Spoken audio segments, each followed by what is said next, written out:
ஐவருக்குரிய தேவி திரௌபதியை துர்ச்சோதன அரங்கமாமி ஏற்று வஸ்திர பங்கம் செய்கிறான், அதாவது மானபங்கம் செய்கிறான். 5 பேர் ஒரு பெண்ணை மனம் புரிந்திருக்கிறோம். உலகத்திலே ஒருவனுக்கு ஒருத்தி, ஒருத்திக்கு ஒருவன். ஆமா 5 பேர் தான். ஆனா யாரும் சொல்றது கிடையாதுப்பா. உலகத்திலே ஒருவனுக்கு ஒருத்தி, ஒருத்திக்கு ஒருவன். அந்த ஒருத்தியை எப்படி காப்பாற்ற வேண்டும்?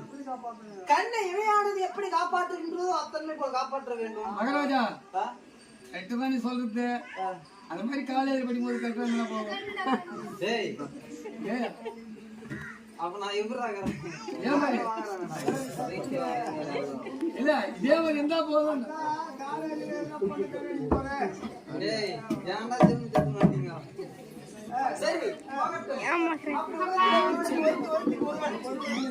எப்படி காப்பாற்ற வேண்டும்? கண்ணை இணையானது எப்படி காப்பாற்ற? அப்படி என்னை கோரி இருந்தாளா? கோவிந்தா என்றாய், உடனே வந்தாய். திரௌபதிக்கு மனமையாக சங்கமாக திரௌபதிக்கு சேலை கொடுத்து திரௌபதி மானத்தை காப்பாற்றினாய். கமல கண்ணா காரணாகவண்ணா காப்பாற்ற வேண்டும். இவர்கள் குத்தி கமல கண்ணா காரணாகவண்ணா என்னை காப்பாற்றினவனாக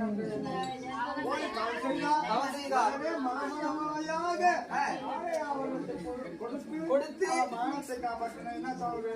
அப்படி உனக்கு ஒரு விதித்தால் திரௌபதிக்கு மனமையாக சங்கமாக சேலை கொடுத்து திரௌபதி மானத்தை காப்பாற்றினாய். யார் உயிரை காப்பாற்றினாய்? இல்ல இல்ல இல்ல, எல்லாரும் மட்டும் சொல்றாங்க. திரௌபதிக்கு சேலை கொடுத்தாயே தவிர எங்களுடைய உயிரை காப்பாற்றி விட்டாய்.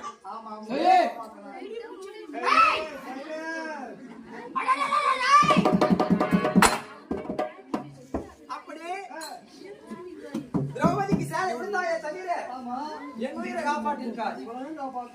ஏன் தொட்டுதாலி கட்டிய கணவர் மனைவிக்கு மானம் போகுது என்றால் உயிரோடு இருந்து என்ன பண்ணணும்? உயிரோடவே இருக்கக்கூடாது. அப்ப நாங்க உயிரோடு இருப்போம் என்பதற்காகத்தான் திரௌபதிக்கு சேலை கொடுத்து எங்களுடைய உயிரை காப்பாற்றினாய். அப்பேற்பட்ட ஆபத்திலிருந்து காப்பாற்றினேன். உங்க தங்கச்சி கூட்டி கொடுத்துட்டேன். அப்படின்னு